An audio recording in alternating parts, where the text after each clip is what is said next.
to today's video. It will basically be on the sports development and continuums.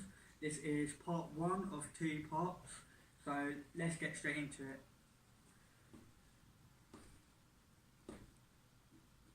So basically, what I'm doing here is I'm describing three examples of the development continuum from three different sports.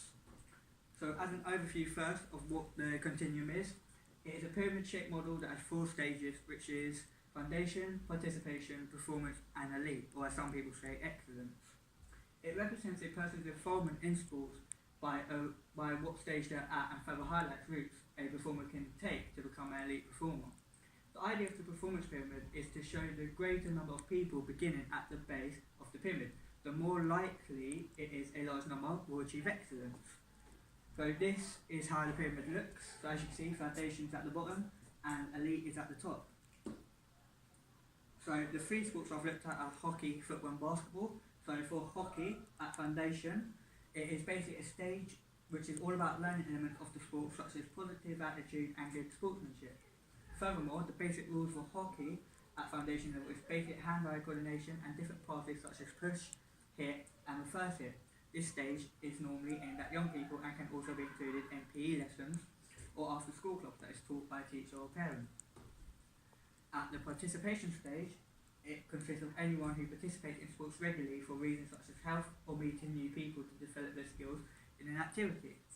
Generally starts at secondary school, as participants are more accustomed to the rules and the skills involved in playing the sport. Stage includes getting enjoyment out of participating and doing it for social reasons. Participating in matches also, but not competitively.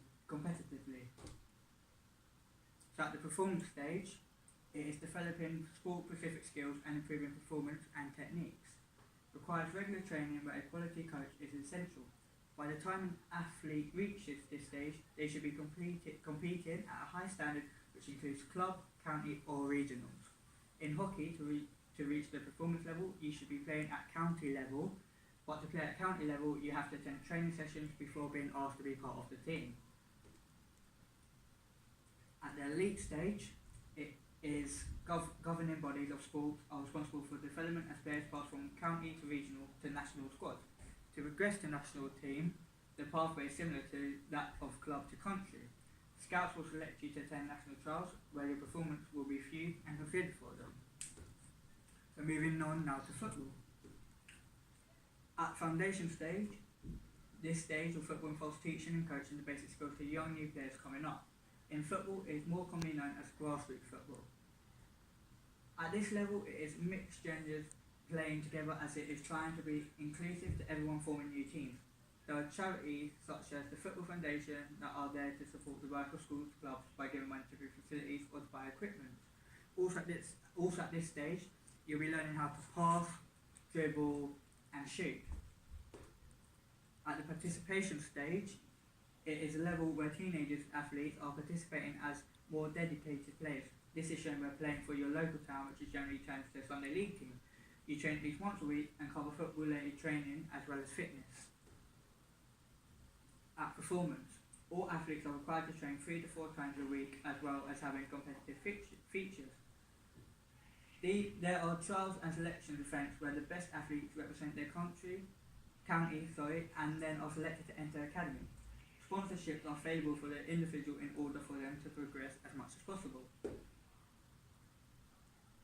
At the league stage of football, it focuses on athletes who are at national level or above. They have normally represented their county in the earlier days prior to becoming an international athlete. UK sport manages all athletes at this level and all athletes are being paid. The focus is to make sure that all athletes keep progressing in order to stay at elite stage. And finally, basketball. At the foundation stage, basketball involves getting brief knowledge of the game and learning basic skills such as passing, bouncing the ball and dribbling and shooting. This is done mainly for the enjoyment purposes and usually cares for young children during primary school. At primary school, basketball is often broken down to make the learning easier. Learning the basic skills should help develop things such as eye coordination, giving participants a base to develop their playing abilities and obviously to make new friends at the same time. At participation stage, this stage is where participants start to get more involved with the sport of their own involves doing things like joining the club outside school in order to be better at playing abilities. Participations will most likely start competing as well. This will include mostly friendly matches at club or school. Players at this level will think about structuring their training time to help them progress at a quicker rate. At performance stage, this area includes county level basketball and the national leagues in the UK. In the UK, just the international leagues. Fewer people reach this stage at the sports development continuum, then reach the participation stage.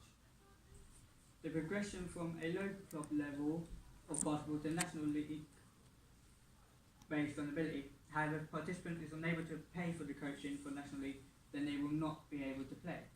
The performance area can be the most expensive. There's one small link between performance basketball and elite, and this is the England AAFC. This is for the people who live in areas that are not looked up upon, but who are in performance basketball.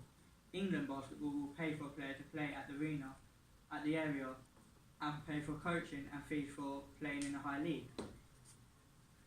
At the elite stage, the national level and above includes championships around the world. In basketball, players that are at the elite level are able to play internationally and represent their home country. England basketball introduces the AASE program, where a number of colleges around the country are able to trial players that want to go further in the basketball pathway to try and reach top level of performance. This league has honed the development of a number of England and GB international players who have gone on to receive scholarships domestically and abroad, identified as having the talent to go on to forge a professional career in basketball. So now we will be comparing and contrasting the three examples I've just used and identifying strengths and areas for improvement.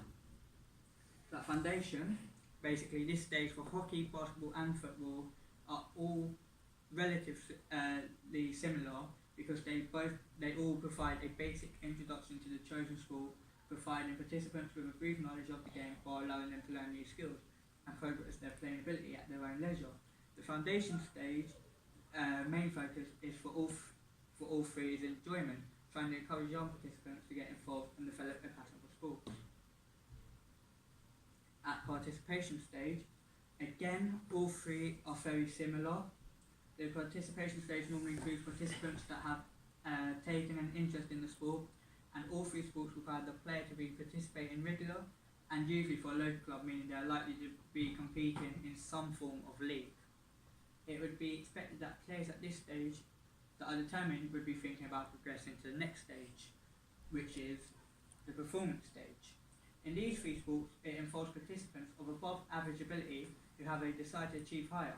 There are fewer at this stage than foundation participation. Participants compete for either county or regional level, as well as still playing for their clubs. For hockey, this stage is run by England Hockey. Participants attend trials and are then selected to play at county level if good enough.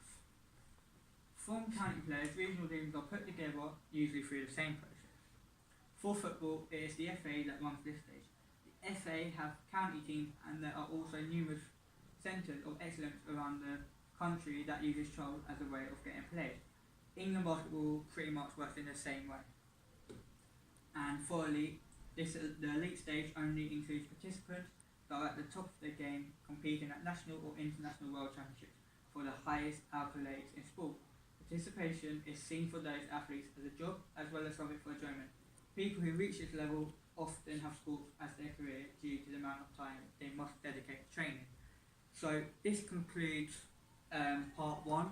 So please join me back for part two, where we'll be talking about barriers and target groups and what solutions there are to solve them.